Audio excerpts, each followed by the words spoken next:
that you don't know how to just be. Don't sir me, young man. You have no idea who you're dealing with. Hello. Okay. So I was thinking, as I was finishing work today, well, I've known for a long time that I've had no motivation. It's been like 2 years, really. When I was younger, I used to be extremely motivated to be really, really busy. There were so many things that I want to do, and I have since learned that being raised as one of Jehovah's Witnesses sometimes gives you a weird sense of urgency. Like, because the world could end at any time. Let's do it.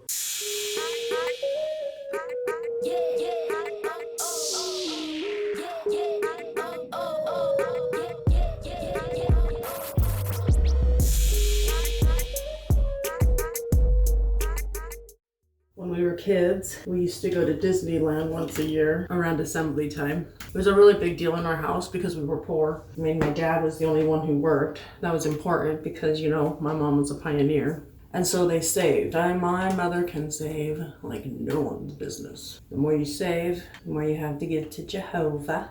So each year we would have a piggy bank that we would buy in Mexico. And all throughout the year, my mom would drop money in it. Change always went in there, but I think she budgeted for it too because there was like $100 bills in there. And then whoever was the baby at the time, and in our large, mostly Hispanic family, there was always a baby.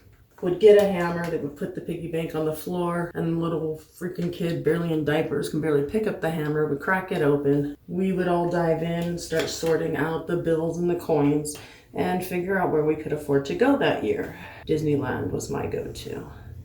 And then us kids start working to save up money so we could pay for our entrance, which was at that time $9.99. We have a picture of my brother holding a little freaking Tupperware cup of change to hand over to the Disneyland clerk to buy his ticket. One year we went to Canada because we drove, but we brought our own lunches. Even when we went to Disneyland, we would stay at the beach or at family members' houses. I do remember us staying at the beach once. I must have been 13 and I was pissed. Nobody wants to get dressed in the bathroom at the beach getting ready to go to assembly, which is probably your only decent chance of finding someone that you're not related to spiritually. When we would go to Disneyland and the date would get closer, my prayers would change. Oh, Jehovah, please don't let Armageddon come. Just 4 more days so we can go to Disneyland. There's a part of you that Paradise and that doesn't sound that good. I'd rather go to Disneyland. Like I said, there's always a sense of wanting to get stuff done before it was too late. That's a good way to put it. And I always wanted to be a writer. Some of you may or may not know I used to write romance novels. Not very good ones. Now my horror novel, I still stand behind that one. Despite my mother's insistence that if I remained a Jehovah's Witness, I could be a writer in Bethel.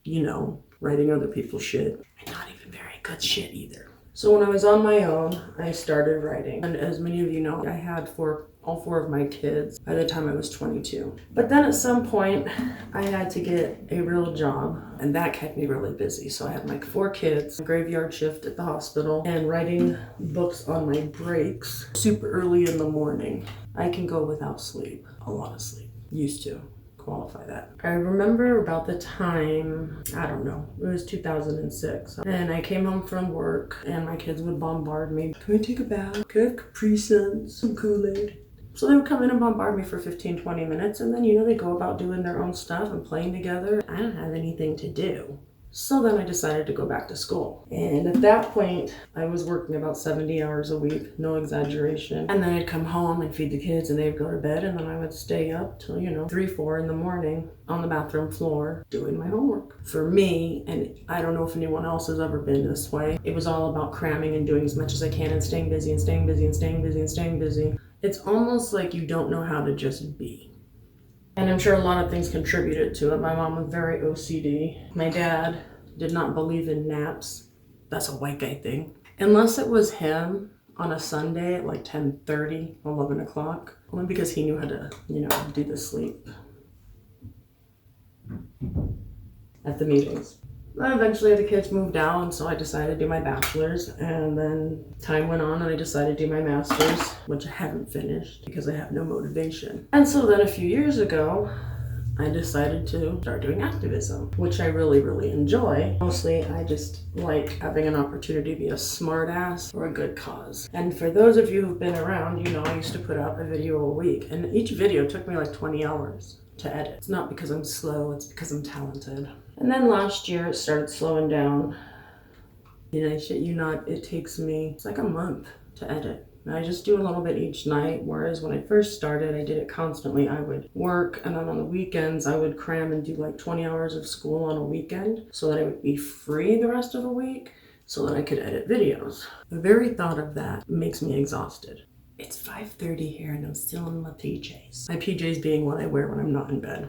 Part of me is wondering if it's because it's winter. You know, I've been spending a lot of time inside and I currently work from home. So maybe it's that. Anyhow, well, it's been bothering me the last 6 months. Like I'm not in school, only work 40 hours a week. My kids are all grown. I have the time to do everything I want. And I think it definitely comes down to the summer of crisis of conscience, when it all really hit and that kind of full awakening occurred. And I've wondered if that has kind of taken away some of my motivation. Like, I know Armageddon's not happening tomorrow. I mean, in fact, recently, as many of you know, I'm a smoker. And I was born in 75, and I was like, Jesus, I want to be around for 2075.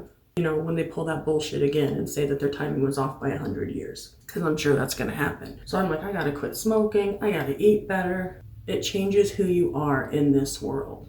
And it's the most amazing thing ever. But part of those things that motivated me, you know, the fact that I was going to die fairly quick. What would you do if you're going to die next week? I'd be like, I'm going to Disneyland, motherfucker.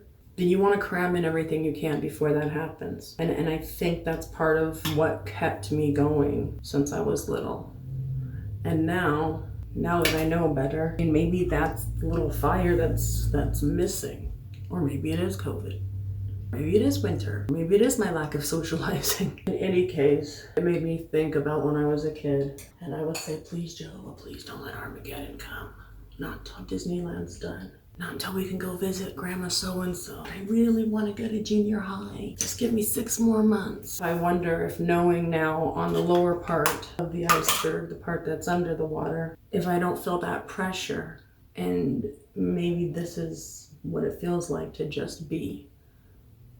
It feels incredibly fucking lazy is what it feels like. That you don't know how to just